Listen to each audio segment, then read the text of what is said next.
Hey, ladies and gents, welcome to the Controlled Interest Gamecast, where we're talking about video games and everything happening in the industry. I am your host, Jerrad White. With me is Dominic Orlando. Halo 5, excellent campaign. Excellent. I don't care what anyone says.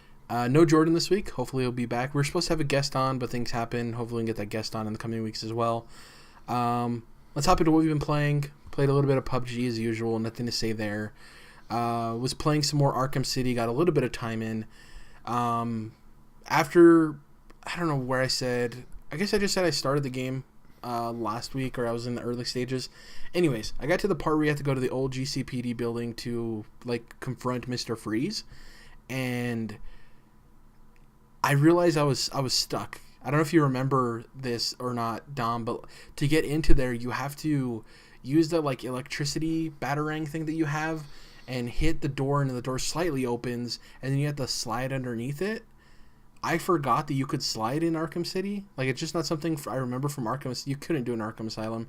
So it wasn't a mechanic I was used to using. And then it never prompted you to be like, hey, you should slide under the door. So I was stuck there for 15 minutes trying to figure out how to get in. Because I didn't know you could slide, right? And even under the controls, it didn't show how to slide.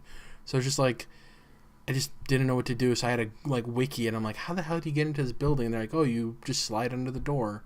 I was like, oh yeah, I forgot you could slide. Because they show you it once early in the game, and then you'd never really use it until that point with Mr. Freeze. So I'm like, okay, weird. So I'm there. I'm about to confront Mr. Freeze or whatever.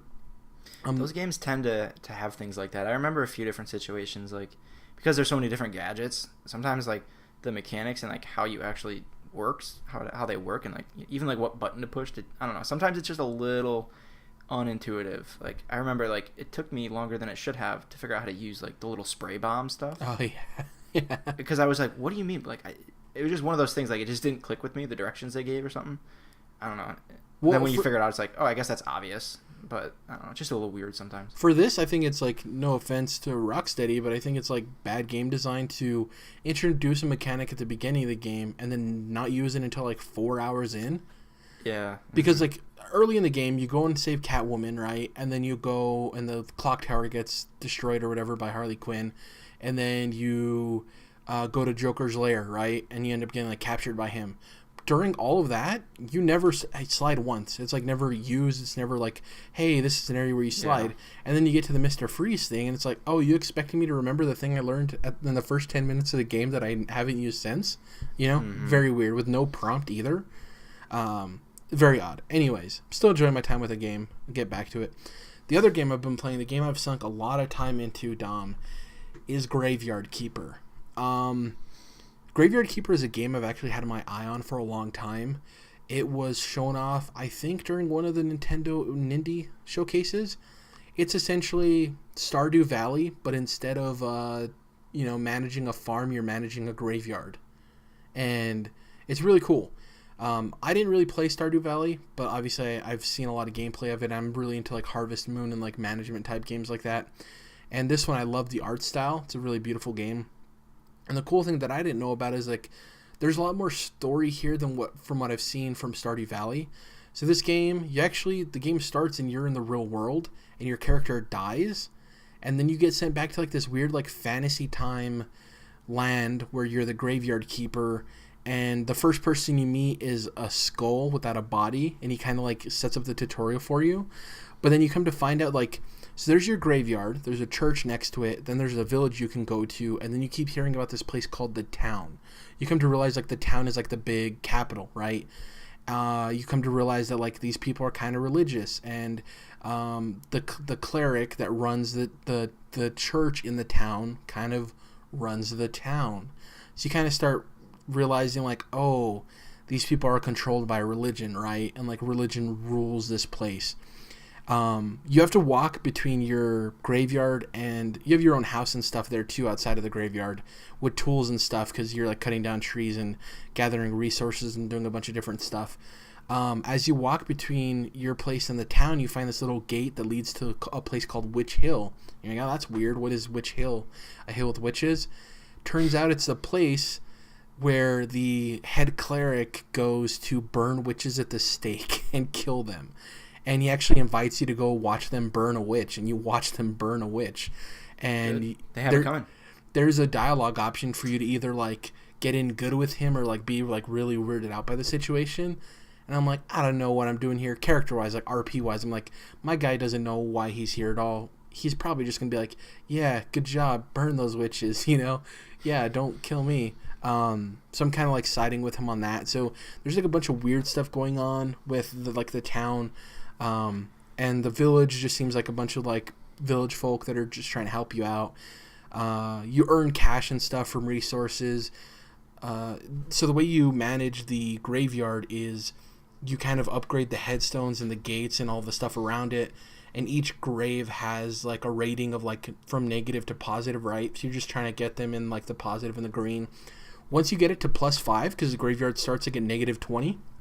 Once you get it to +5, the church opens up at the graveyard, and that opens up a whole new section of the game where you can start researching like alchemy, and you can even give sermons to get like research points, and you're using all of this stuff to like build up like all of your skill sets. You can build different things, right? You can even build armor and like weapons because there's monsters you can fight in the forest. It's a lot deeper than I thought, and there's a cool story, and I'm really enjoying my time with it. Dom, it is one of those games that I could just sink hours into and not even blink. Like, it's one of those games that like you have a stamina bar to do stuff, and when it runs out you have to go to your bed and sleep.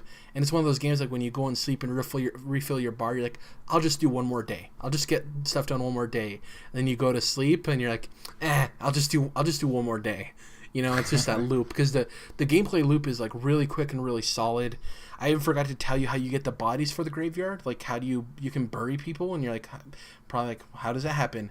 There's a talking donkey that brings the dead bodies to you, right? Voiced by Eddie Murphy, right? Yeah, unfortunately, he brings the dead bodies to you I think it's like every 2 days he brings a dead body to you, and you have a morgue, and you go into your morgue and you can choose what to do during an autopsy. So I don't want to get too ingrained in this because that can go on forever, but like the bodies have ratings, so when you actually bury them in your graveyard, they can affect that score I was telling you about, the positive negative total score for your graveyard. So if a body comes in and it's +2, but you decide to take out like its brain and its heart and all of this stuff, you have a higher chance of making it a negative body, essentially like possessed or like unpure, right? So you have to be kind of careful with what you decide to get out of the bodies, like meat to cook, which is really disgusting, or like the brain or bones or whatever. And you end up upgrading stuff for the morgue too. Like, I upgraded a chute, so when the donkey comes by and drops off a body, it just gets dropped into the morgue, so I don't have to pick it up and lift it and take it down to the morgue. Like ease of use kind of things. I'm at a point now in the game where the donkey is on strike, and he won't bring me another body unless I get him oil for his tires and like 5 carrots. And the funny thing is, during this whole game, whenever he brings a body, you hear him talk about like, I hate working for the man, corporations don't, like, he just is going off on the man of like, I'm not beloved, I'm a talking donkey and nobody cares. He's just like talking mad crap the entire time. It's really fun though, like for people who like enjoy management style games. It really is like ticking all those boxes. Will I continue playing it when Spider-Man comes out? Probably not, but like right now it's definitely one of those games that like I can hop in, get like a day done or a couple of days done, and the loop is there of me like, oh, I want to upgrade that. I upgraded that, so now I can do this. I did this, and now I can, you know what I mean? It's like the chain is there. Having a blast with that. I also, it's like the negative body thing. If there's a body that's like way too negative and you're like, I don't want to bury this and I don't really have the resources to burn it, you could just toss it in the river. Just like toss it in the river and it washes away. And when you talk to like the Grand Cleric, you realize that he's like, yeah, we have this weird problem where like these bodies are just like stacking up at one of our docks. It's like all these dead bodies, and you're like, oh, that's weird. I don't know what's happening there. That's crazy. So it's like really cool that like your decisions have repercussions and stuff. I'm having a blast with it though. It's so bizarre, man. Yeah, that's what I love about it though, right? Is that it's you know, Stardew Valley, cool, people fell in love with it. It's your typical Harvest Moon. You have a farm, you just grow plants, grow crops, sell them, yada yada yada. When I heard this, it was like Stardew Valley, but like you run a graveyard. I was like, that sounds just like weird and cool. And it is, and it pokes fun at itself. Like, it knows it's like this weird bizarre game. Like I said, there's like a talking donkey that like kind of talks about that, how no one else cares that he's a talking donkey. Your like best friend in the graveyard is like a skull that talks. It's really cool. There's like a lot of systems in it. That's one thing I love with like those management type games of like I can decide to earn money however I want, right? So I can go and like cut down trees and like get all this lumber and sell it that way and earn revenue to buy supplies and stuff. Or I can like mine stones, or I can plant and harvest crops, or I can just focus on the graveyard itself, or like I can just become like a priest that delivers sermons. There's all these like different interesting systems in it, and it also keeps track of all the NPCs you meet, and if they're like kind of like a side questy thing of them like, hey, if you bring me this, I'll give you this, you know. There's a whole cooking system in the game where you can cook food and you learn recipes. It's really cool. I don't know how much it is retail. I was lucky enough to get a review code for it. It's probably like $15-20. It's on all the major systems. I don't know if it's out on Switch, but this would probably be a really good Switch game. The code we got is for Xbox, so I'm playing it on there, but this would be a great game to just pick up. And same thing with Stardew, that blew up on Switch. So having a blast with it. I don't know, are you into like these type of like management type games? Not really. I mean, I guess I've never played anything like that, so I don't even know. Yeah. If I do or don't like that, you know, just never tried. Yeah, it's fun. I like that it also has combat in it, because that's another thing of like doing all these activities like building and all of this stuff and management is cool, but sometimes in a game like that you just want to go out and like kill stuff. And so far I've seen like some slime type enemies and some bats, and obviously the bats are a little bit quicker, and you have a health bar and you have a stamina bar, and you build your own armor, and you can obviously there's different types of armor. I just like that there's so much variation in the gameplay. Like, if it was just like a management game, like harvesting crops, I don't know if I'd be into it. If it was just like you managing the graveyard, I don't know if I'd be into it. But the fact that like there's all these like RPG mechanics in it, and all these different paths and all these different activities, I like that there's so much variation there. That's why I'm really digging it. It's really cool. One of the pieces of art for the game shows your character riding the donkey. So I don't know if that's going to be the way to like travel faster in the game, because that's one complaint I'll have. And I'm early in the game, so it's probably just something you upgrade, like either like running shoes or like the donkey. Is it takes a while to get from like your graveyard all the way to like the village. There's like other areas you can explore with caves and stuff, and it just seems like I don't walk that fast. So I just haven't upgraded whatever that takes, because it seems like they've thought about all of that stuff. So I'm probably just missing something, or I haven't gotten to that part yet. Because it's like early in the game, they don't want you to be able to run everywhere, because they kind of want to extend that gameplay time, right? Of you like going around and exploring and figuring things out, and then you get to a point where you usually unlock the faster mobility in a game. So I don't know, really enjoying it. I'm gonna continue playing it. I don't think I watched anything or read anything of note. I'm waiting for the prequel. I don't know if you saw, Dom, they released a prequel book for the Spider-Man game. Oh, no, I did not. Yeah, I think it's a pretty short book. I think it's only like 200 pages, maybe 250. It's a prequel book. It's like $7 at Walmart or something crazy. It's really cheap. But I'm like so excited for that game that I just want to check it out and read it, because it'll give like some backstory, because the Spider-Man in the Spider-Man game isn't like young Peter Parker. I think he's been Spider-Man for like 7 years, I think, in the game. So it kind of gives backstory to it. It's definitely not necessary, but for somebody like me who's like so excited and really loves Spider-Man, I'm all for it. I'm just waiting for that book to come in so I can devour it. Yeah, I think that's pretty much it. Oh, one thing I want to talk to you real quick, Dom, before you talk about what you've been playing is, obviously you're a huge Batman fan, and I know you don't keep current with the comics, but the current arc in the Batman comic is Bruce Wayne is on jury duty for a case involving Mr. Freeze. So wow. It's like, it's this weird dichotomy of him going back and forth of like being on jury duty for this case involving Mr. Freeze, but then also as Batman trying to figure out what exactly happened, because Mr. Freeze isn't necessarily guilty. You know what I mean? And obviously, like, some of the coolest parts of Batman is being a detective. So it's really cool to see him like go back and forth between like being at the jury and like trying to be act like a normal person, act like he doesn't know more than what they've told him, right? But then also like being Batman and trying to figure out what exactly happened. Seems really cool. That sounds extremely cool. Yeah. Like, there's a lot of dynamics at play there. Yeah, It's really interesting. I figured you'd like that. Anyways, go ahead. What have you been playing? So as I alluded earlier, I finished Halo 5. The campaign was, I'd say, great. Short of excellent, or if we're talking in those terms, but it was really good. It was only missing one crucial element in a Halo game. The Flood, of course. The best, I don't know. That's the coolest enemy in the whole game, I think. The story, doesn't necessarily even kind of have anything to do with them. Somehow they're absent in this narrative that goes on, but nonetheless, I wish the Flood was in that game because everything else about the game was great. But yeah, I talked about it a lot last week, so I won't linger too much on Halo. But I also finally got truly into Dark Souls Remastered, which I had picked up a while ago when it came out. But I need to get back to that. God, I completely forgot. Yeah, I had originally, when it came out, booted it up and went through the Undead Burger or whatever, and then I forgot. I kind of just got sidetracked with other things for a while. But yeah, I finally got back into it, and I got back into it hard. The last 2 nights I played a ton. Hell yeah.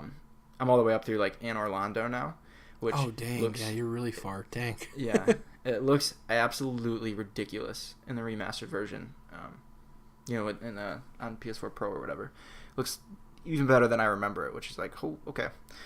It's one of those moments where okay, the console here was worth it, right? Not to take jabs, but I could just imagine how crazy. If you're saying it looks crazy on the Pro, I could just imagine how crazy it looks on the X. Obviously, I'm not trying to throw shots or anything, but if you're that impressed with that, I kind of want to see that video, seeing how both of them look. Yeah, because I'm playing it on a normal Xbox, and I think it still looks incredible. So I could just imagine what you're seeing. Apparently, this is one that people kind of got upset about. People kind of claim and rightfully so. The Pro is holding back the X because apparently it's the same on the X and the Pro. Okay, gotcha. Yeah, it doesn't. It could be better. Yeah, X, but just wanted to breach the baseline, and they're just let's do that. Yeah. Interesting. As far as I know, fact check me on that, but I'm pretty confident I remember reading that, and because a lot of people are upset, who have X's, well, this is stupid. Why did I buy the better console if I'm not even gonna, if the devs aren't gonna max it out to, you know what I mean? Yeah. Rightfully so. I'd be kind of pissed too. Interesting. Yeah, but yeah, it looks stupid good. And it runs so much smoother too. I went through Blighttown. I was like, infamous Blighttown. 60 frames per second, all the way through. What is this place? What's going on here? But yeah, I got deep into it. So last night I just played it a ton and made most of that progress. I went through. Normally I go through with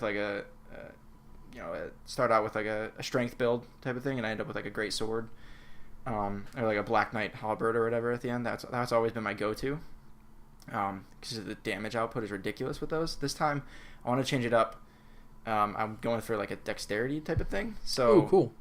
Yeah, early on you can get the Uchi Katana, which I love the Uchi Katana. Yeah. Yeah, it's known to be one of the better weapons in the game, but the bleeding damage I didn't even realize. I had never messed around with too much dexterity stuff, but the bleeding damage on this thing is just absurd. It's a lot more fun to get a couple quick hits in and then just watch, especially on bosses where they just bleed out and I don't know. It's super satisfying. So I'm liking going back through with a different build. So that's definitely, it's kind of like Mass Effect in that way, where you can kind of go back and play the game very differently. In my case, it's actually not that different. I'm still using swords, just smaller ones. But yeah, so it's really cool to go back in from that perspective. But and always, maybe I'll pick it up on Switch again later. I'm a sucker for this game apparently. But maybe the one thing I've never messed around with is pyromancy, so I may end up trying to work that in on another playthrough later on, but we'll see. So yeah, it's as good as ever. Actually it's better than ever, so I'm loving it. I wish I would have tried something new. I started it up, went through. I think I'm currently on the Witch of Izalith or whatever in the bottom of Blighttown. I always forget her name. Quelaag. Yeah, but at the beginning of the game, I went and I sat there with my bow and just grinded out the sword off the dragon tail.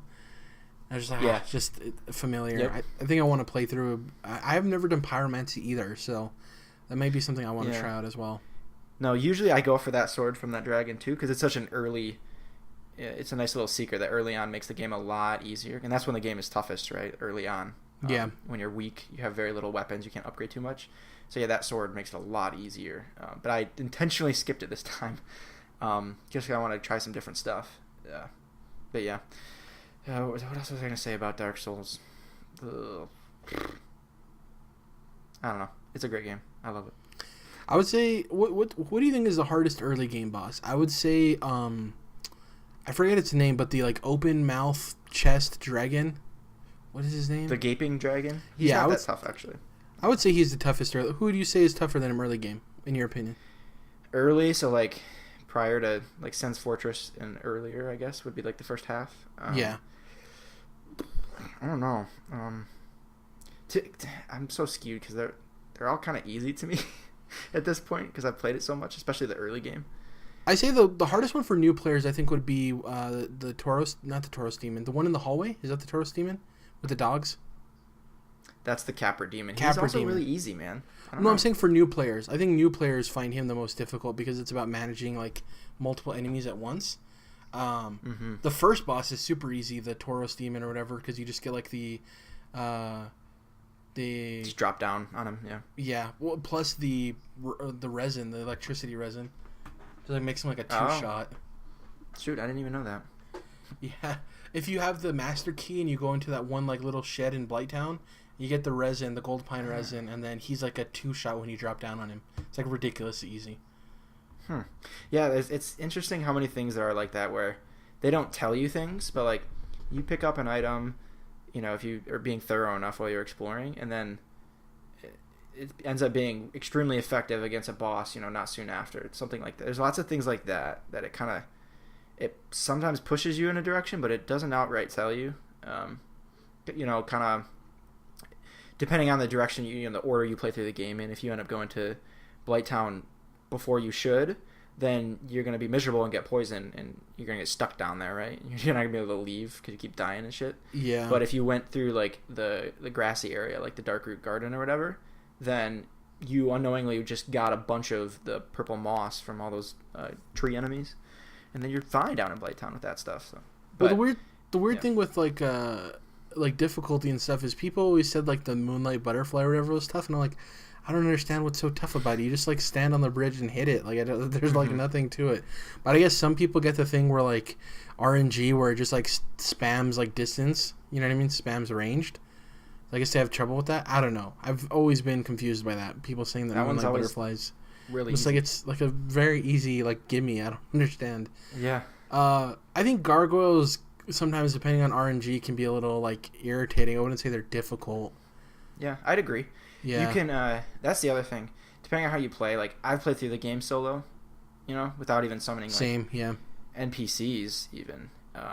But when you start summoning NPCs, like had I known that the first time I played through the game, like I remember figuring out like towards the end like, holy crap, you can summon people to help you with bosses? What the it changes bosses entirely. It makes a lot of them too easy, I'd say. Yeah. But if you figure that, even as a new player, if you figure that out early, then bosses like the gargoyles become much easier, especially because the thing, you know, it's tough about them is if you don't kill that first one at a time, then you have to fight two at a time, things like that. But with another person, you know, splitting up the aggro. Dude, I could talk about Dark Souls all goddamn day. Let's move on. Before we go, I love Ornstein and Smaug, and I always consider them like one of the like more difficult bosses. Yeah, like definitely. Gwyn's pretty hard too, I think. Like the final one? Yeah. Is it Gwyn? Not Gwendolyn or whatever, but yeah, Gwyn, Lord of Cinder. Yeah. But, he was tough, yeah. Yeah, I'm just trying to think of like all the bosses and who was like really difficult. That's another one that's interesting because you can play the whole game and never parry anybody. Yeah. And then when you get to Gwyn, it's like, holy crap, this guy's ridiculous. But if you parry him, you can kill him in like 3 or 4 hits or whatever. Yeah. Because he's easier to parry. But if you haven't been using that mechanic, then you're kind of ill-equipped. I remember learning it, my first playthrough, learning how to parry like just at the very end of the game. It's like, holy crap, I didn't even know this was a thing. Oh. Yeah. I don't remember the Nito fight either, Gravelord Nito. For some reason, that fight, I don't think it's hard, right? Isn't he like a big lumbering mass? No, that's one from Dark Souls 2, like the Rotten. Okay. Nito is kind of a mass also, but he's more of a ball of like skeletons. Oh, gotcha. I remember it now. Okay, yeah. Yeah, he's not too bad. I think there's one in like New Londo, the ghost guy, the Four Kings. Is really tough. Yeah, he like that's sucks your stamina away from you or whatever. the one in the pit or whatever, right? Like when it's all Yeah. black. Yeah, that fight's pretty awful too. That one's very difficult. You have to have like a very specific build prepared to stand a chance. Yeah, I never did the DLC either for it, so I'm super excited. Oh, it's really good. Yeah, because I've only done there's it two, once, right? so I'm excited. There's the one where you fight help me out here. Artorias, there you go, yeah. And then there's the other one, right? As far as I know, it's just the one. Okay, maybe I'm thinking of something else. Maybe I'm thinking of Demon Souls. Yeah. Anyways, we can talk about Dark Souls all day. Let's get into the news. Yeah. Love that game so goddamn much. Weird that I remember a Dark Souls 2 boss, because I'm not a fan of Dark Souls 2. It's the weaker entry in the series, for sure. Oh, yeah. It's crazy, because, like... Comparatively. You wonder why it's not as great, and no offense to the director of that game, but it's not Miyazaki, and you can kind of tell, you know? Yeah. He understands a Dark Souls game, but not to the level that Miyazaki does. Anyways, speaking of game directors, our first bit of news here comes by way of Twitter. Jeff Alanor, who is actually the game director for WB Montreal, has alluded to the absence of WB Montreal's game. People have been wondering where their game is. People have been wondering where Rocksteady's game is. It's weird in like this era now where we're getting all this news about the Marvel games. WB's kind of disappeared when we were so used to like all the Batman games, right? But on Twitter, Jeff Alanor stated, "Game dev is a creative process in which your first, second, and third ideas are usually wrong. And you have to be good with that and iterate with a fun attitude. Teams need confidence."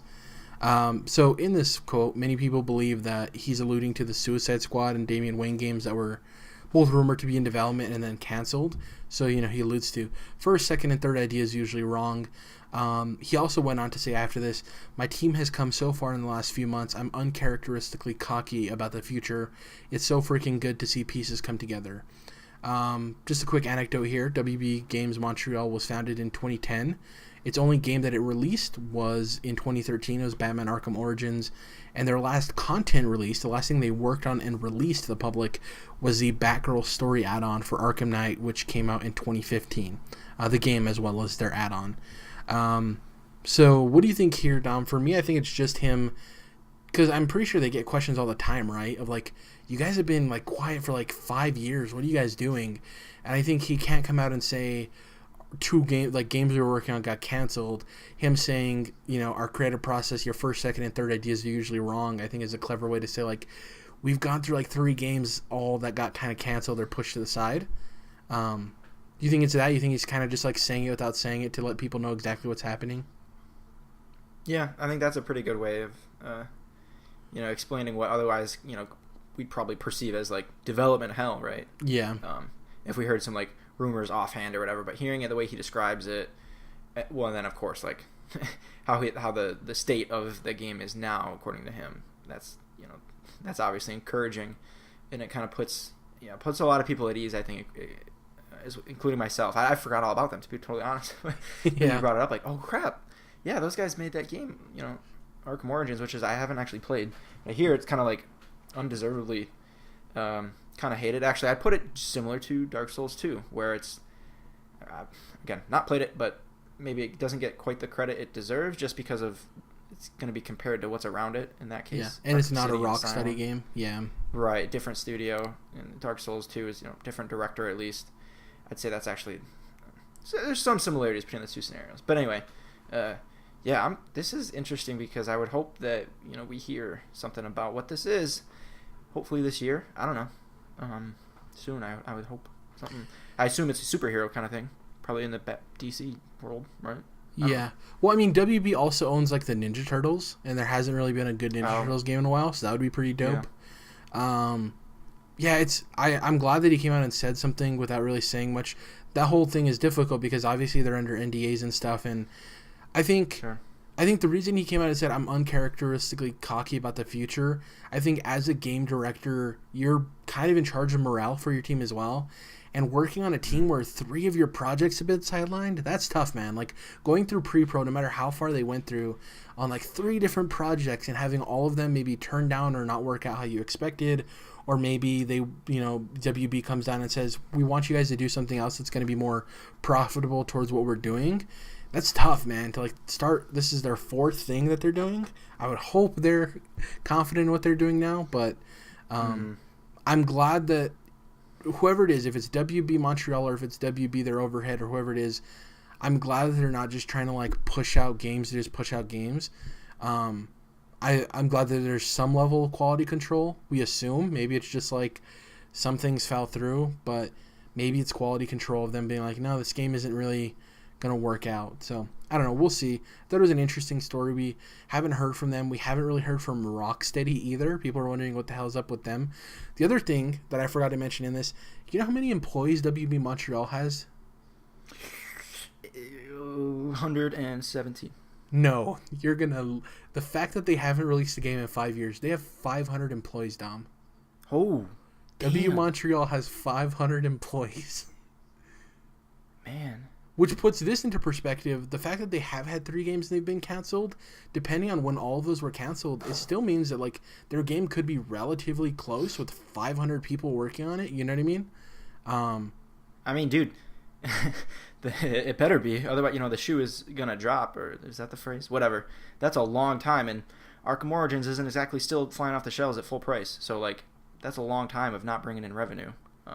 These other things, residuals. Or something, I don't know, but like, put some product out there. I can imagine the pressure. WB's in a really weird state because, so Rocksteady, we don't know what they're doing, right? They haven't released a game in 3 years. WB Montreal, they haven't released a game in 5 years. The one that people forget about, NetherRealm. Obviously, last year NetherRealm released Injustice 2. They've released a new game every 2 years, and the year before they announced that game. So like the way it goes is like, 2016 they announced Injustice 2. It came out 2017, right? Before that, 2014 they announced Mortal Kombat X, and then 2016 it came out. People were expecting to see NetherRealm announce whatever the next Mortal Kombat is this year. They didn't do it at E3. They didn't do it at EVO. So people are wondering what's up with NetherRealm. This is the first time they haven't done it in 12 years. Okay. I didn't realize. I was a bit ignorant there, I'll admit. I didn't realize, that they were also a part of that. NetherRealm is owned by WB. That's why they are able to do Injustice, because it's DC characters. And they're able to put in, like, Ninja Turtles and, Okay. Yeah. This is making more sense then. Because people were like, how come Marvel just doesn't team up with NetherRealm to make a Marvel fighting game? I'm like, as much as I'd love that, it's literally impossible because they're owned by Warner Brothers. So people are worried. Well, I guess not worried, maybe worried. But like, so we don't know what WB Montreal is doing. We don't know what Rocksteady's doing. And NetherRealm has not done something that they've done the past 12 years. So it's like, what's going on? It's very weird, right? People are like really worried. My thing with NetherRealm is I think maybe they're taking the next leap in their game, because NetherRealm has been the person to push stories in fighting games farther than any other developer has for fighting games, right? Like, Injustice 2 has a fantastic story mode that blends the fighting genre with, like, an actually interesting story. And I wonder if this next game for Mortal Kombat is just bigger and more ambitious than what they've done in the past, and maybe instead of a 2-year dev cycle, it's a 3-year dev cycle, and maybe this is the year where like we're getting away from the 2-year thing, because it's crazy to move away from something you've done for 12 years, you know what I mean? And we've talked about it. You said, well, it can't be different until you actually make it different. Like, you don't know something's going to change until it changes. It's just how it is. So my assumption is that this game is a lot more ambitious, and therefore instead of doing the announce this year, it comes out next year, maybe it's not coming out next year. You know what I mean? Maybe it's a 3-year dev cycle instead. What do you think? Yeah, that could be too. I'm glad we brought this up just at all, because now I'm really excited for whatever this is. And like I said, hopefully we find out more soon. But I'm pretty pumped, because where's our Batman at, man? Like, where's our Batman game? Someone needs to make it.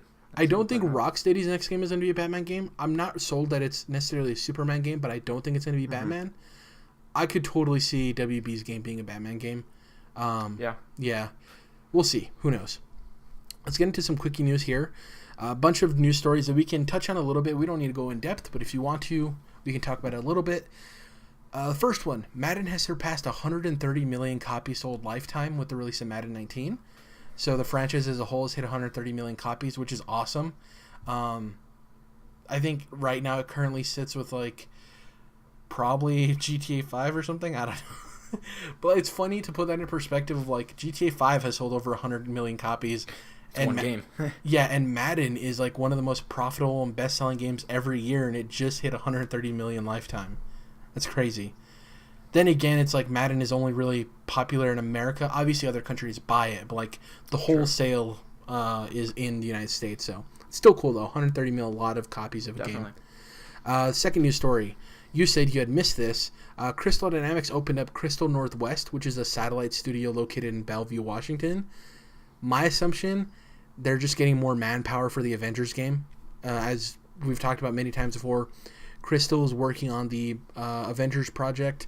Help me out here. Eidos Montreal is the one who's handling Shadow of the Tomb Raider, and they've also actually been helping with the Avengers project. And we also know that Eidos Montreal has Guardians of the Galaxy in pre-production. So this satellite studio, I think, is going to be the one that kind of helps both of those teams. Because for Square Enix, if you have that Marvel contract, that's a very profitable contract. So you kind of want to get those games rolling out, which is interesting because in this whole situation, we might see a Japanese publisher handle a Western license better than a Western publisher handle a Western license. It seems like Square Enix might handle Marvel better than EA's handling Star Wars. And that's going to be crazy. Yeah, all signs are pointing to that. Yeah, who knows? But I'm saying it looks like possibly that might be the case, which is really weird. Bellevue, Washington, from what I've seen, is beautiful. The Pacific Northwest is somewhere I definitely want to vacation. It's actually somewhere I've considered wanting to live. I just like the feel of that area of the United States. It's very beautiful to me. I just like the mix of weather and stuff too. So that's cool. I gotta get up there. Never been. Yeah, man. Like if you see shots of like Oregon and like that whole Pacific Northwest area is like beautiful. The giant like redwoods, like seeing a tree that you could drive a car through in person is like awesome. Man, yeah, I've been to like Texas a bunch, Arizona a bunch, and Los Angeles a bunch, but I never made it up. Yeah, there. Really need to. It's really interesting because like a lot of the Pacific Northwest, you see like a lot of woodsy, like cabiny areas, but then there's also like the metropolitan areas that are very like hipstery weird, which I'm still cool with, I'm fine with, but it's like that cool dichotomy there. Next up, this one's kind of relevant considering you recently talked about your experiences with Everyone's Gone to the Rapture. The Chinese Room, the developer of that game, as well as Dear Esther and Amnesia, who had some recent layoffs last year, was purchased by Sumo Digital. Sumo Digital is a developer who's worked on the Forza games. They did a bunch of different stuff. They're also like a publisher. They did, do you remember Snake Pass? Oh, yeah. Yeah, Switch game, they did that. Yep. They bought Chinese Room for $2.2 million. This is their fifth studio. I'm happy about this because the Chinese Room had those layoffs last year, and this is a little bit more... what's the word I'm looking for, Dom? I'm having a brain fart. Not leverage. Help me out here. When you security. There you go. Completely brain farting. Apologies. Yeah, like a lot more security there. The fact that they bought him for $2.2 million shows that people still believe the Chinese Room has value. You know, I think that's a good buy. Like that's a value buy right there to me. I mean, I think Everybody's Gone to the Rapture didn't light the world on fire, but I can imagine it made, at least like $5 million. I don't know. Maybe I don't actually. That might be pushing it. Never mind. Well, think about Amnesia was actually a hit on PC that people don't talk about. Like it came to PlayStation later, but Amnesia through like YouTubers and stuff blew up. Dear Esther was a critical darling. It was kind of like the crux of the walking sim before we got the Gone Homes, and Journey to some extent is a walking sim kind of. And then obviously Everyone's Gone to the Rapture, and whether or not you like that game or not, through like press events and PAXs and E3s, people were intrigued by that game. Like they're good at making an intriguing game, whether or not it's good or not in the end. So I think it's cool. I think it's like you said, a good purchase. Speaking of good purchases, wink, I don't know, maybe THQ Nordic, their subsidiary Coach Media or Cook Media, everyone who has that name says it differently. There's like the punter Koch. for the Ravens. Oh, he says It's the same.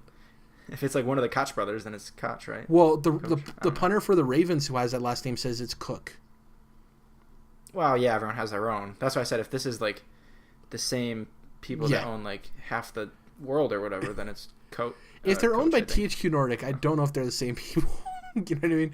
I don't know. I don't know, man. Those guys, like, I don't know how they own a lot of shit, like True. random, like little companies here and there too. Gotcha. Right. Yeah. It was like when we found out like the owner of the Patriots bought like a Overwatch team or what the fuck was it? Yeah. Something Yeah. He weird. bought an Overwatch team. Yeah.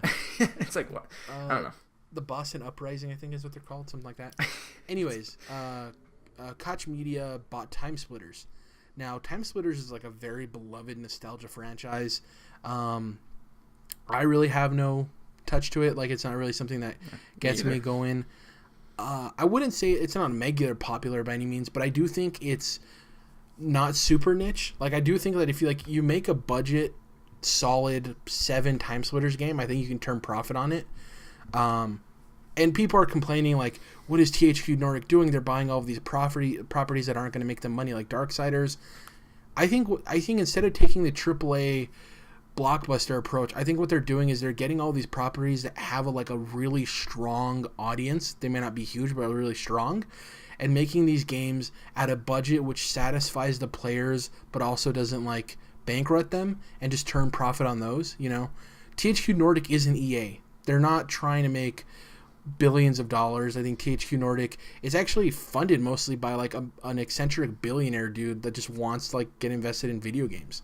I don't know if you've read up on THQ Nordic. Like, it was this guy who was like a former game dev or something, producer, publisher, I don't know, and he ended up buying all the THQ licenses, changed the name to THQ Nordic, and has just been buying up all these like beloved properties to like make games with them. It's a very interesting story. But yeah, people who are complaining that they don't know what they're doing, I don't think they're playing big money ball. I think they're trying to do the mid-tier kind of approach to it, and we'll see what happens. It didn't really work out for THQ the first time around, but who knows. The next one I know is going to be kind of heartbreaking to you, Dom. Arcane Studios has announced that Dishonored is taking a break. Not heartbreaking, I don't think, because we didn't see this coming, but just that it's like actually fact now. You know, somebody has like said it is like, yeah, you're not going to see Dishonored for a while. Do you think, obviously this is partially due to the fact that like Dishonored doesn't sell very well, but I don't think Bethesda is the type of company that would wholly eliminate. I think it's been profitable. I don't think it's like made obviously like Skyrim money. But do you think it's maybe like Arcane wanting to maybe just work on Prey or something else? Because they've worked on Dishonored for a long time. Yeah, I'm gonna say it, and it's no one in their right mind would probably agree, but I think this is like I think this is probably mostly due to kind of what you're saying. Like this studio wants to do something a little different. The Dishonored story was done. It was wrapped up entirely with Death of the Outsider. Like that was a cap, right? Yeah. Of course, it was like an Uncharted 4, right? Well, you could do more stuff there, of course, in that world, but like that story and kind of like with the powers and everything that was going on, like they closed the book on that story wise. So like to me, I hate to see this validate that long-standing belief that like, oh, Dishonored and Prey, like those games don't sell at all. Like we don't really know that. Like you're saying, I bet they turn a profit. They're not lighting the world on fire. Yeah, I've said that like 3 times, that analogy. But I hate to see people, like so many people just kind of like go along with that like accepted belief without really. It's just something everyone just kind of agrees with without any real proof, right? Yeah. This is some slight proof, unfortunately. So like that's validation there, but I think there's also more to it. Like you mentioned, and like I also mentioned, like that story was done. They want to do something different. Well, we'll see. If it turns out they're making another phone game or something, then I'll just, I'll smack my head against the wall. My argument to it not being a sales thing is that, like, Brink is the only game that Bethesda's kind of, like, shut off from ever being a thing again, because that was kind of, like, bleeding money. I don't know if you remember. It was like, huh? They even just brought back Rage. Yeah, and the reason that game kind of got put on shelves is because it started working on Doom, and, man, I'm having such a brain fart today. The guy from id that left to work on Oculus, John Carmack, he like left id right after Rage was finished, and that was like his baby. So like I don't think that was due to like Rage not selling well either. I think the Dishonored thing is more that team has been working on Dishonored for so long, even with Prey. Yeah. If Prey didn't make money, why would Bethesda have them spend so many resources on all of the announcements they had at E3 this year with like the new DLC and the new game mode and all of that stuff? Like, I really think that Bethesda for those games are okay with turning profit, and they know that the Fallouts and the Skyrims of the world are their money makers. You know what I mean? Right. I think this is more a studio being okay with moving forward and working on something else. You also have to remember the game director for all of the Dishonored games. I forgot his name. He has a very Italian name. He left last year. And that was kind of like... Dishonored was kind of like his baby too. So maybe with the new game director there with Prey and stuff, they're just like, let's take a break from Dishonored and let's like just maybe focus on Prey or something else, you know? I just don't think it's a sales thing. And maybe it could be partially, but I don't think it's like... No more Dishonored because it doesn't sell. They wouldn't have made like Death of the Outsider if they didn't think it would turn a profit. Like from a business standpoint, that doesn't make sense, you know. So and then the next jump is like, oh well, they're gonna do something multiplayer next because they're being hypocritical because they were supposed to say single player gaming. So now well like okay, let's just hang tight. We don't know that their next game is gonna be multiplayer or not. So like that's a big leap in logic without any proof to me. One second, we also know Starfield and Elder Scrolls 6 are in development, and those are going to be, like, obviously critical-wise, we don't know, but in terms of, like, size, those are probably going to be two of the biggest single-player games we'll see in a long time, so it's like, calm down. And people get too hyperbolic. Starfield has a chance to, like, I think that's going to be a big deal. I mean, we'll see if we're going to assume it's going to be good, but with how Andromeda performed, I think there's kind of a space there for a giant, sci-fi single-player game to kind of... You used the word space. I liked it. Like there's a space there. Yeah. Oh. Yeah. But you know what I mean. Yeah. Had Andromeda been a huge thing, like Mass Effect used to be a big deal, that they kind of owned that sci-fi space as far as Western RPGs. I don't know. I think there's a space there. I think Starfield. I don't know how we ended up on this topic, but I think Starfield could be huge. And then obviously Elder Scrolls 6. Yeah, it's going to be Elder Scrolls 6. So yeah. I just love Todd Howard's thing too. He's like, you guys keep making jokes about Skyrim. We'll stop porting it when you guys stop buying it. I think it's just such a boss quote. It's like, we port it because you guys keep buying it. You know what I mean? Right. So and they can. I don't know who did all their ports for them, or maybe they did it internally, depending on the one. But that's something easy. Like, not easy, but they could contract that out or whatever and get a port made. Yeah. And if it's gonna make money, why would they not? I guess, yeah. I also think like that quote too. People are underestimating how much money Blades is going to bring in too. I think Blades could bring in a ton of money on mobile for them. Definitely. Yeah. The next story, speaking of a ton of money, Patrick Sodurland, who is the creative design officer or chief design officer, I think. He had a very weird title. Leaves EA despite $20 million bonus from EA. So apparently the story goes is that Patrick Sutherland had informed EA. He also worked with DICE. He worked out of the DICE offices in Sweden. Is it Sweden or is it Switzerland? It's Sweden, I think. He had informed EA that he was leaving, and EA was basically like, hey, we want you to stay. Here's a $20 million bonus. And then he ended up leaving anyways. Obviously, he's not going to keep the money. That's not how that works. But yeah, he turned down a $20 million bonus. And apparently, according to all the reports, is he just wants to move on to something else. He's been at EA for more than 15 years. My thing I'm more interested in is like people were getting hung up on the fact that EA made $48 million last year. It's like, oh, a leading person at a company that makes billions of dollars made that much money. That really didn't intrigue me that much. The fact that he turned down 20 mil, which is 33% or 50% of his current salary, to leave, I wonder where he's going. That's what's more intriguing to me. Like, I wonder where he ends up, because he said he still has another project. He's not like just leaving the gaming industry. I wonder where he's gonna get hired. You know what I mean? It's very interesting. I mean, he doesn't exactly drive a bargain in salary, so I don't know. Yeah, and for me personally, people are kind of like happy that he left. He's not the problem with EA for me. I think it's Andrew Wilson. He is the one that I think rubs people the wrong way. If you remember, Patrick Sutherland is the very tall guy that usually has a very tiny microphone at the EA press conferences. Andrew Wilson is usually the very like buttoned up suit guy that looks like a Mass Effect villain. You know, he has like a very sharp chin, very like like styled hair. But yeah, like it's really weird to me that people are focusing on his salary. For me, the interesting thing is like, where is he going? People were thinking that he was pushed out because EA is trying to renew their faith in like their public image and stuff like that, and maybe that is the case that they are doing that, but I don't think him leaving is related to that. I don't know. Are you interested to see where he goes, or am I just like, is it something that you could care less about? To be honest, I could care less. I don't. Yeah. To me, I don't know. He doesn't have like a meaningful impact on games. That might be mean. That might be kind of a push. I don't know, but it's not like a game director changing studios or something. Well, he apparently is in charge of like a lot of like the microtransaction type stuff.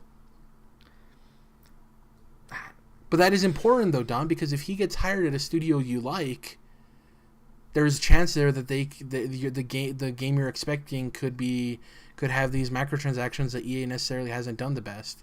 So it could affect that, I suppose. And, my worst case, your nightmare would never happen, but it reminds me of Todd Howard mentioning that they hired on consultants, basically microtransaction consultants, or, I think that was for Blades. Yeah.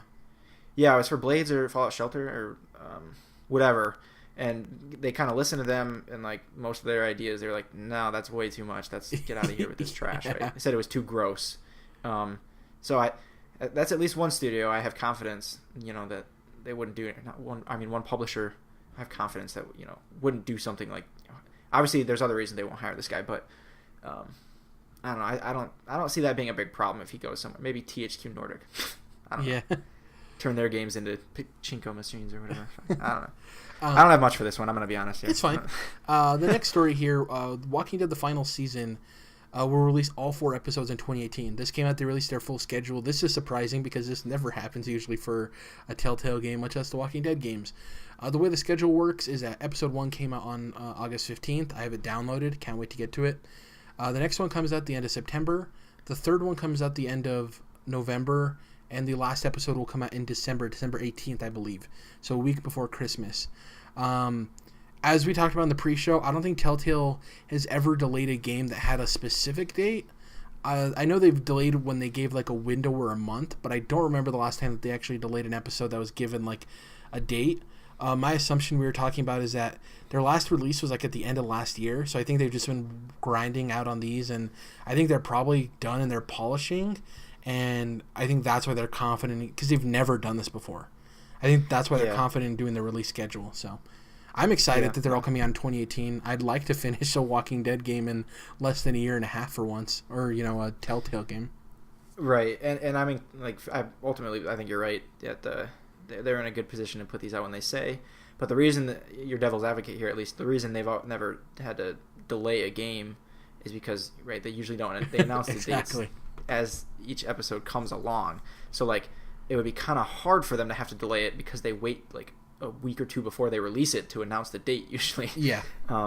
Whereas this is like there's more risk that one of these can get delayed now, which I think there's this chance, but ultimately I think you're right because they haven't been putting out too much this year. So I think, and they've had some employment. They had some layoffs last year and some new management. Yeah.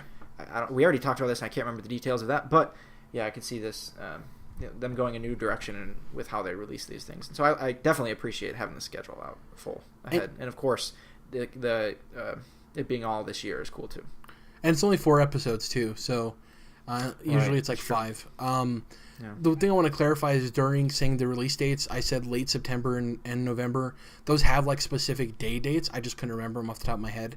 I think it's like September 25th, but all of them have like an exact day. Right. Also, this is rumored to be their last game on the Telltale engine before they move over to Unity.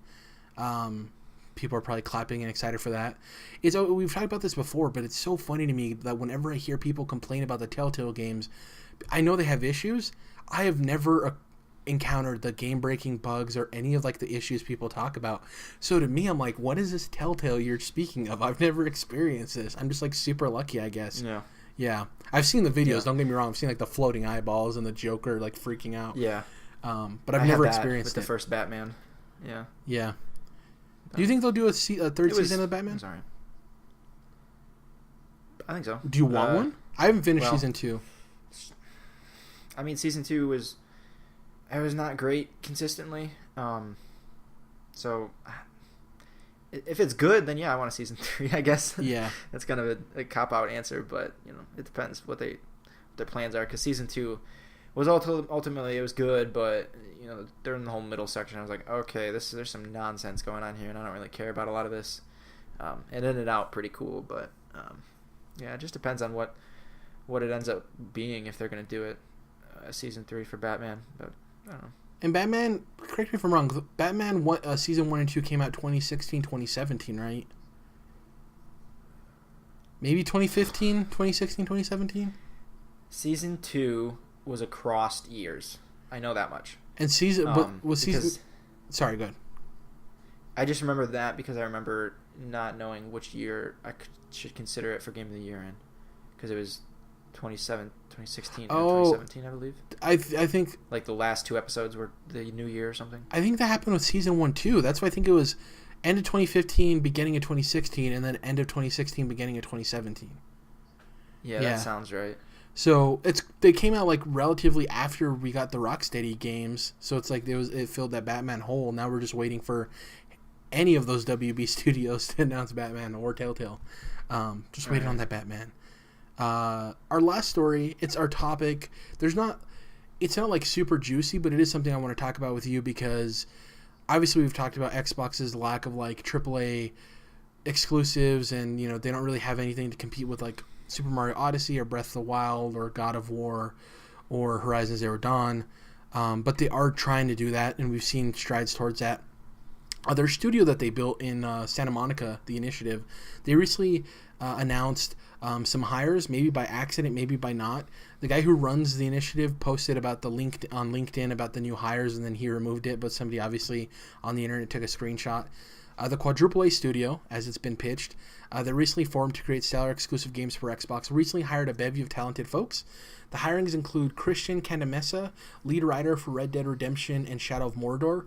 He also wrote the film Air, which stars Jaimin Hansu and Norman Reedus. It's the one where like the guy's locked in like the air capacity thing. I don't know if you've ever heard of it. Really interesting movie. Daniel Newberger, who is a co-director of Tomb Raider and the sequel Rise of the Tomb Raider.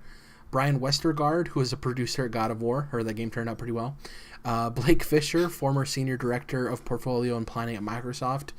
And then they also hired 2 recruiters. Annie Lore, who recruited for Respawn, Riot Games, and Microsoft Studios, and Lindsay McQueenie, who recruited for Crystal Dynamics and Microsoft. So a lot of these people come from very critically lauded games, very high-budget games, very well-regarded games.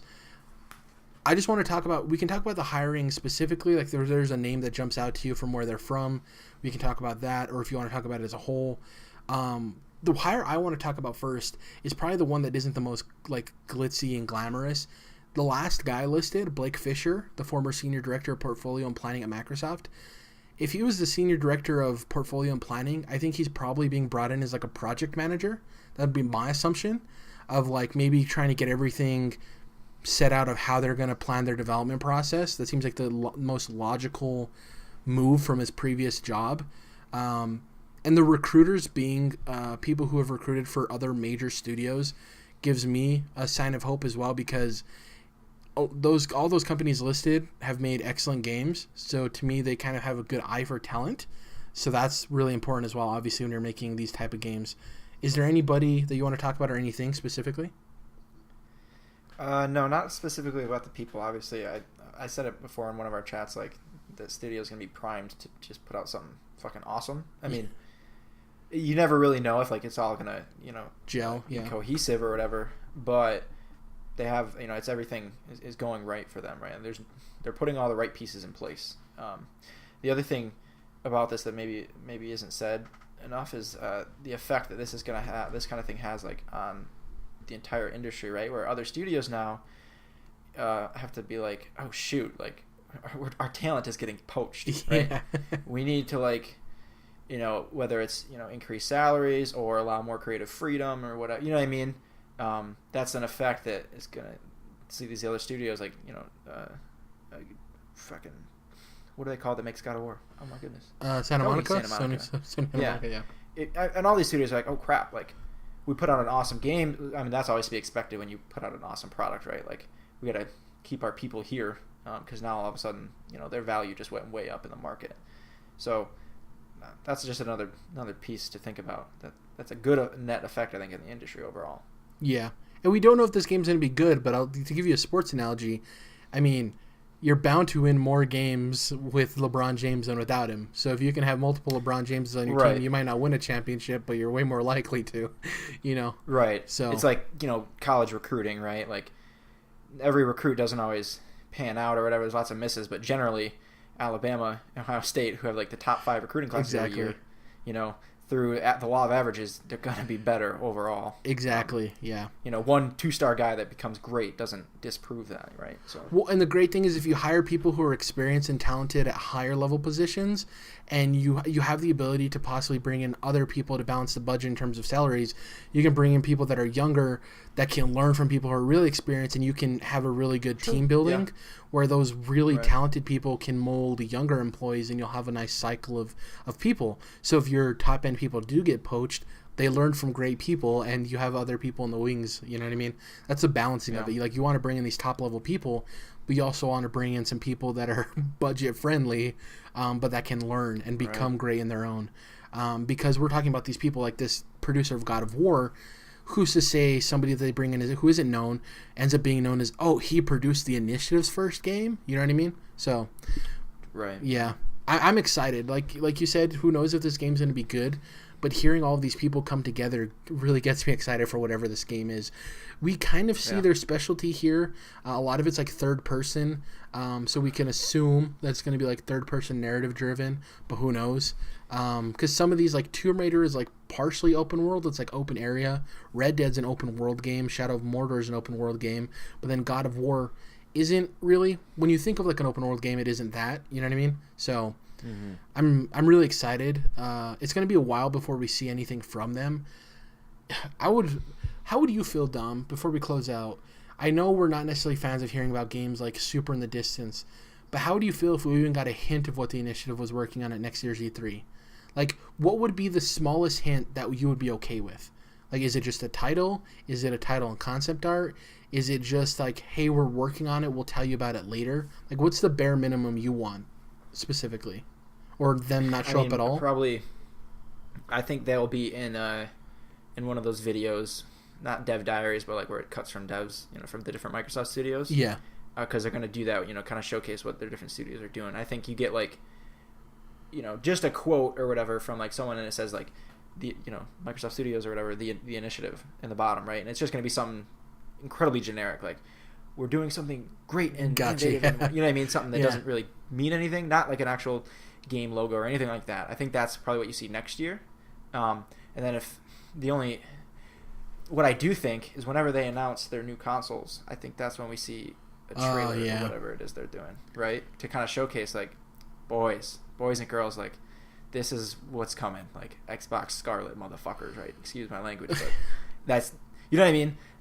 I think that's a lot of what Microsoft is like preparing for, is like they're kind of looking at next gen a lot. Like, got a lot of studios they've bought and they're starting this one up, and like that's not going to have an immediate impact, except on a little bit perception of like, we see that they're doing what we told them to do, right? Yeah. But when it hits, like it's gonna hit. And I think that's what there's kind of like Switch, right? Where like Switch just had like the right titles when it released, and because you kind of look at the Switch library overall, and it's not incredibly impressive, right? Out of the gate, you pretty much just had Zelda, right? Yeah. But you had Zelda and Odyssey, like arguably your two biggest first-party games. 9 months. Within 9 months, right? So that's gonna get you that initial spark. That's hard to get when you're trying to get your console like off the ground, and then once it's off the ground, then everyone else and other developers want it naturally. So I think Microsoft is probably going with the same kind of strategy. So that's why I think we see awesome trailer when they announce Scarlet, for this Initiative game. Maybe it's still another 2 years before that game actually comes out from then or whatever. But yeah, I think we definitely see something like that. Well, that's gonna be crazy, that show, that like the lead up to the next Xbox, because Ninja Theory is coming off of their award-winning game, right? Well, not like literally coming off, but they recently released it. So their game is probably going to be ready to show closer to like that 2020 time period. Right. We Happy Few just released. Though it's not getting crazy reviews.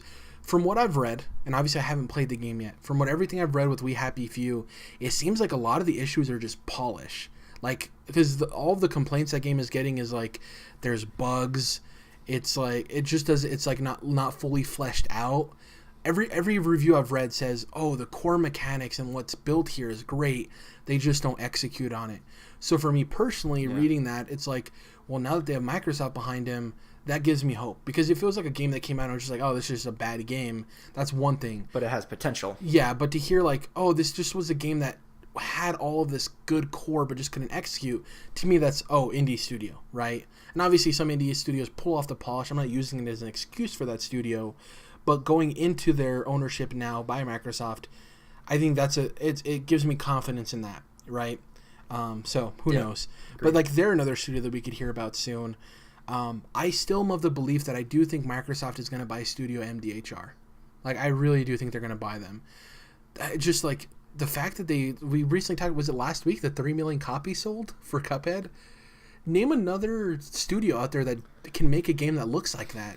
You know what I mean? Like, I mean, that's a tough one to call, right? Because I can see it going both ways. Where like, because it was so successful, it was too successful. So they might be like, we don't need you, Microsoft, right? Yeah. Or someone kind of more middle of the road compulsion with We Happy Few, or like we talked about with Everybody's Gone to the Rapture and Chinese Room, where they're kind of like they make good stuff, but like they're not killing it budget wise.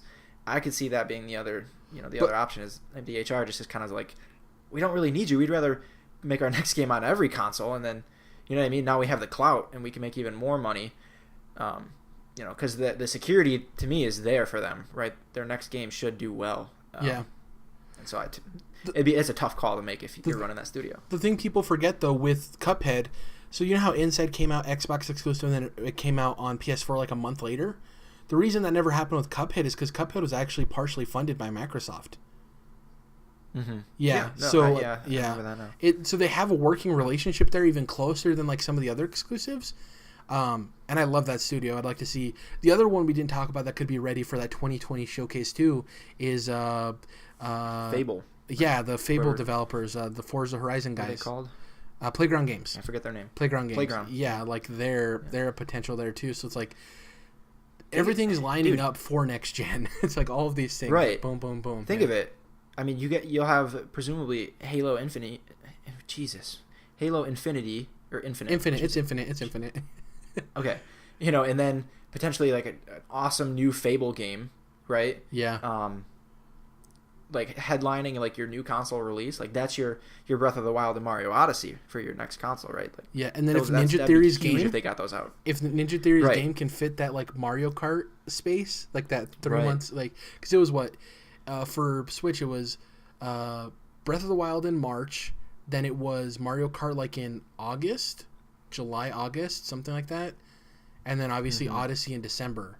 That's a really good beginning. And people are like, well, why don't they just try to showcase stuff now? It's like, why? What do they gain from that? We already see that they're posting great sales numbers and they're earning great revenue for the Xbox. Yeah, they're getting demolished by PlayStation, but they're still turning crazy profits. So why not come out with a bang? I'm really excited. I'm excited too for PlayStation. Like, what does God of War 2 look like? Is it called God of War 2, or is it going to be like called God of War Ragnarok or like Valhalla? I haven't even played that game yet. Like once I get my PS4 in the next couple of weeks, I'm definitely going to get around to playing that. And man, I had a crushing realization.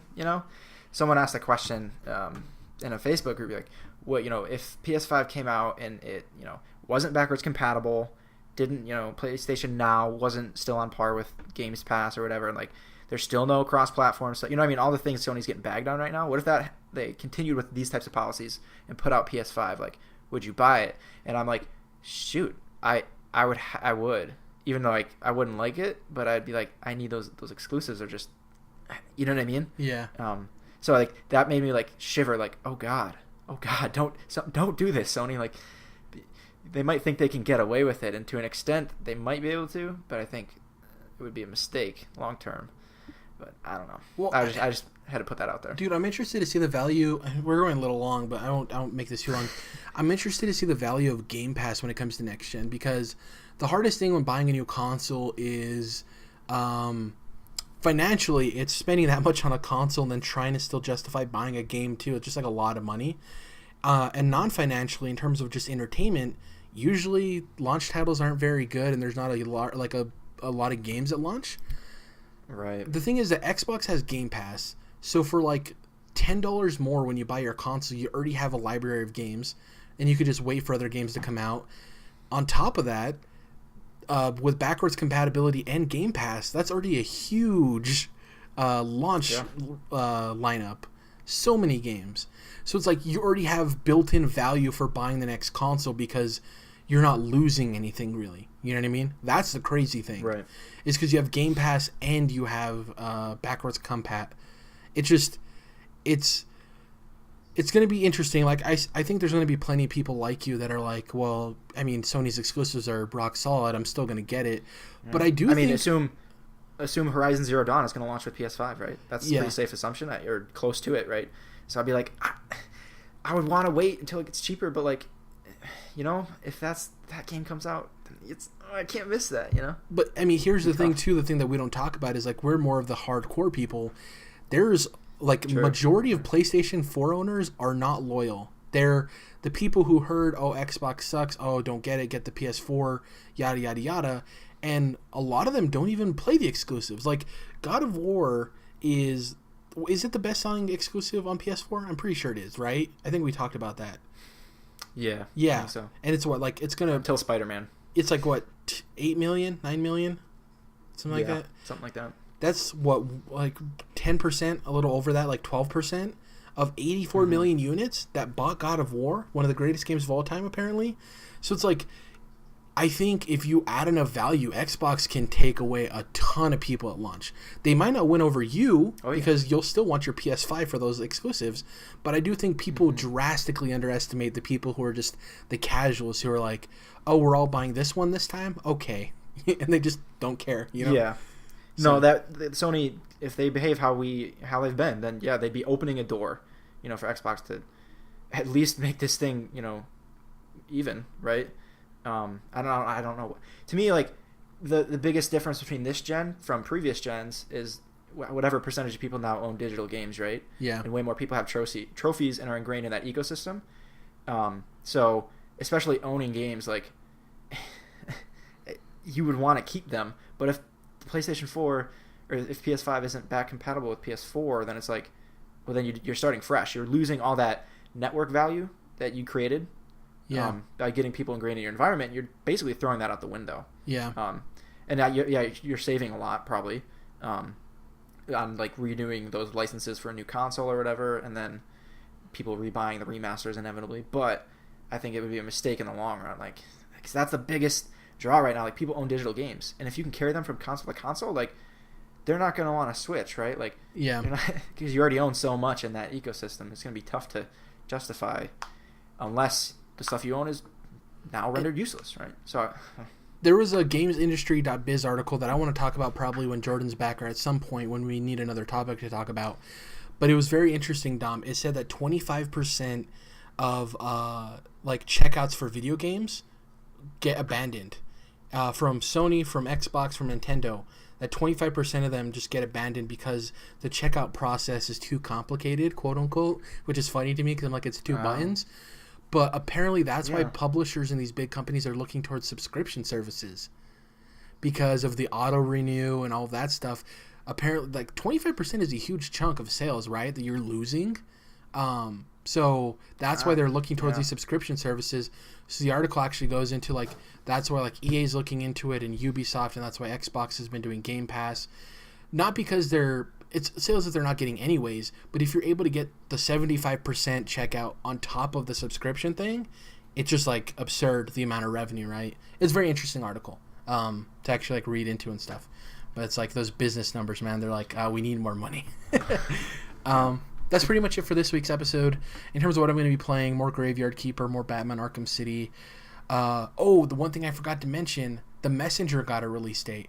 You know that samurai game that switches between 8-bit and 16-bit?